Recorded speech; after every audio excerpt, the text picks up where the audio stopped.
ሰላም ጤና ይስጥልን የአዲስ 24 ወዳጆቻችን ከዛሬ ዜናዎቻችን መካከል የኢትዮጵያ ብር ከዓለማችን ሶስተኛ ርካሹ ብር መባሉን በዝርዝር የምንመለከት ይሆናል። መንግስት በትግራይ ክልል ተከስቷል የተባለውን ረሃብ ውሸትና ነባራዊ ሁኔታ የማይገልጽ ነው ስለማለቱም እናት ፓርቲ በበኩሉ በህዝብ ረሃብ የፖለቲካ ቁማር መጫወት መቆም አለበትም ብለዋል። ለህፃጽ ተፈናቃዮች የተላከው እርዳታ በህወሓት ካድሬዎች መሰረቁን የሚያጋልጥ መረጃ ይፋ መሆኑን እንደዚሁ የምንመለከት ይሆናል። ሳፋሪኮም ደንበኞቹን እያጭበረበረ ስለመሆኑም እናያለን። የሊቢያ ጦር ጠቅላይ ኢታማዦር ሹም በአውሮፕላን አደጋ መሞታቸው እንዲሁም ሌሎች ዜናዎች ይዘን ቀርበናል። የተከበራችሁ የቻናላችን ተከታታዮቻችን እስከ መጨረሻው ዜናችን አብራችሁን ብትቆዩ እነዚህና ሌሎች ዜናዎች ታገኛላችሁ። ቻናላችንን ሰብስክራይብ፣ ላይክ እና ሼር በማድረግ አብራችሁን ሁኑ። ወደ ቀዳሚው እናልፋለን። የኢትዮጵያ አደጋ ስጋት አመራር ኮሚሽን ያወጣው መግለጫ በህፃጽ ጊዜያዊ መጠለያ ጣቢያም የሚገኙ ዜጎች አመቱ ሙሉ ተመሳሳይ ድጋፍ ሲያደርግላቸው እንደነበር አስታውሶ ከመስከረም ወር 2018 ዓ.ም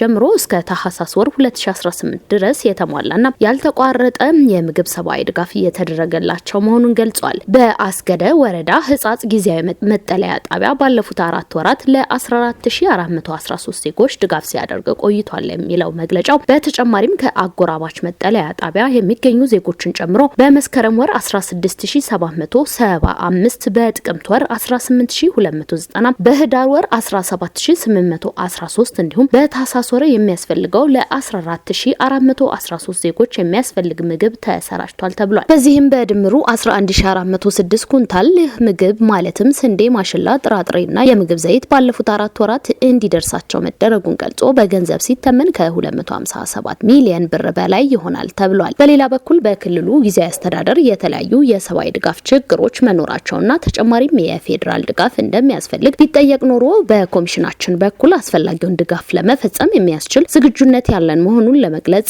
እወዳለሁ ብሏል። እናት ፓርቲ በበኩሉ ረሃብና ጥሙ ጊዜ አይሰጥም፣ ችግሩ ከሰሞኑ በይፋ ይነገር እንጂ በክልሉ የተለያዩ አካባቢዎች በተመሳሳይ ሁኔታ በሰቆቃ የሚያሳልፉ በርካታ ወገኖች መኖራቸው ይታወቃል በማለት በስደተኞች መጠለያ ያሉ በድርቅ ምክንያት ማምረት ያልቻሉ በአጠቃላይ ክልሉ እጅግ አውዳሚ ከሆኑ ጦርነት ማግስት ውስጥ መገኘቱና መሰል ተፈጥሯዊና ሰው ሰራሽ ምክንያቶች ችግሮች መፈጠራቸው አይቀሬ በመሆኑ ቅድመ ጥንቃቄና ሰብአዊ ቀውሶች ሲከሰቱ አፋጣኝ መዳረሻ የመፍትሄ አማራጮች ማስቀመጥና ከቁጥጥር ውጪ ከመሆናቸው በፊት መድረስ ይገባ ነበር ሲልም ወቅሷል። በህፃጽ መጠለያ ጣቢያ ያሉ ዜጎች በረሃብና መድኃኒት እጦት ከፍተኛ ጉዳት እየደረሰባቸው መሆኑን ጠቅሶ መላው ኢትዮጵያን ተረባርበው የዕለት ጉርሳቸውና በዘላቂነት የሚቋቋምበት ሁኔታ መፍጠር የቅድሚያ የሚሰጠው ተግባር ሆኖ አግኝተነዋል ብለዋል። የፌዴራል መንግስትና የክልሉ ጊዜያዊ አስተዳደር እነዚህን ወገኖች የፖለቲካ ቁማር መያዣ ከማድረግ እንዲቆጠቡ፣ እርዳታዎችን በቀናነት እንዲያሳልጡ እንዲሁም ወደ ዳግም ግጭት ከሚገፉ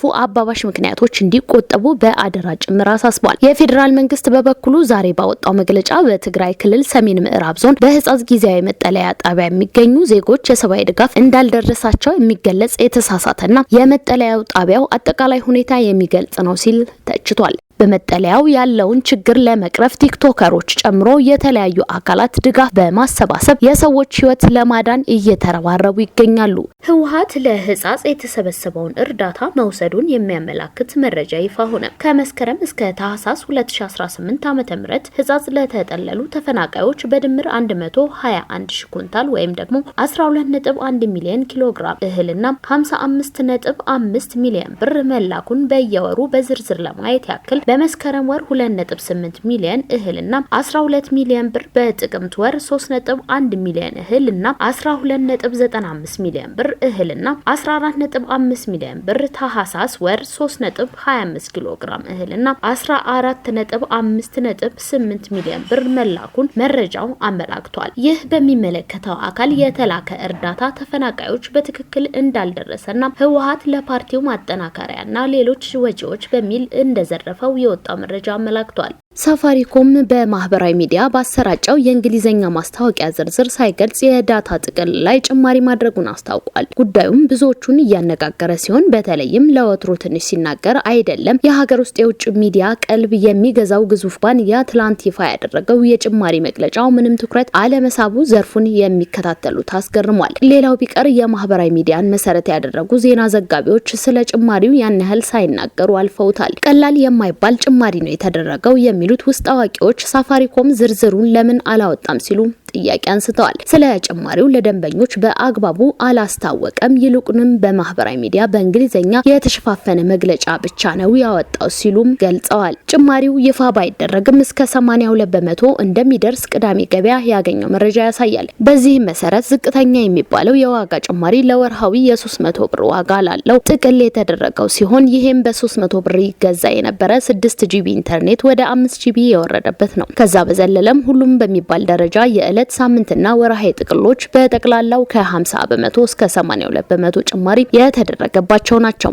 የኢትዮጵያ ብር ከአሜሪካ ዶላር አንጻር ያለው ዋጋ በከፍተኛ ሁኔታ በማጣቱ በዓለም አቀፍ ደረጃ ከአርጀንቲናና ከቱርክ ቀጥሎ ሶስተኛው ደካማ መገበያያ ገንዘብ ሆኗል ተባለ። እንደ ብሉምበርግ ዘገባ ከሆነ የብር ዋጋ በተያዘው የአውሮፓውያን ዓመት ውስጥ ብቻ በ15 በመቶ ማሽቆልቆሉን አሳይቷል። ይህ የዋጋ መዳከም ብርን ከአርጀንቲናው ፔሶና ከቱርክ ሊሬ በመቀጠል በዓለም የገንዘብ ገበያ ዝቅተኛ አፈጻጸም ካላቸው መገበያያ ገንዘቦች ተርታ እንዲሰለፍ አድርጎታል። የኢኮኖሚ ባለሙያዎች እንደሚጠቁሙት የብር ዋጋ ቀጣይ ጣፈንታ ኢትዮጵያ ካለባት የውጭ ዕዳ ሽግሽግ ጋር በቀጥታ የተቆራኘ ነው። መንግስት የ3.5 ቢሊዮን ዶላር ብድር መልሶ ለማዋቀር ከአበዳሪዎች ኮሚቴ ጋር የመግባቢያ ስምምነት ላይ መድረሱ የሚታወስ ቢሆንም የሂደቱ መዘግየት በገንዘቡ ላይ ጫና ፈጥሯል። ባለፉት ጥቂት ወራት የታየው የብር መዳከም በመደበኛውና በትይዩ ወይም ጥቁር ገበያ መካከል ያለውን ልዩነት አባብሶታል። በአሁኑ ወቅት በመደበኛው ባንክ የ1 ዶላር መግዣ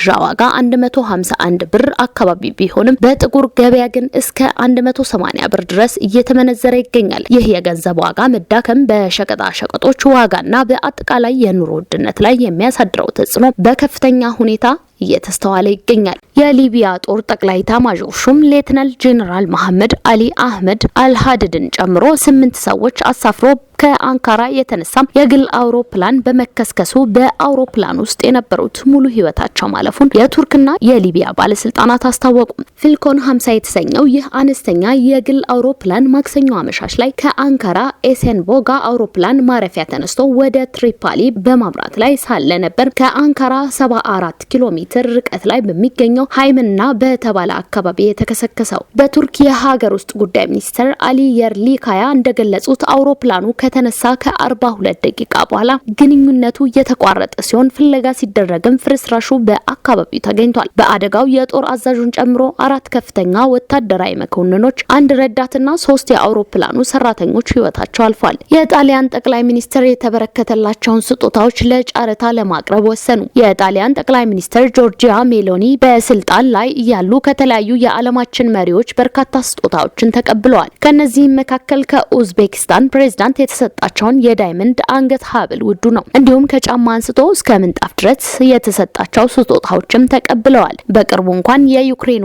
ፕሬዝዳንት ዘለንስኪ ያበረከቱላቸው አይፓድ የተቀበሉት ጠቅላይ ሚኒስትሯ በአጠቃላይ 270 እቃዎችን በስጦታ መቀበላቸው ተገልጿል።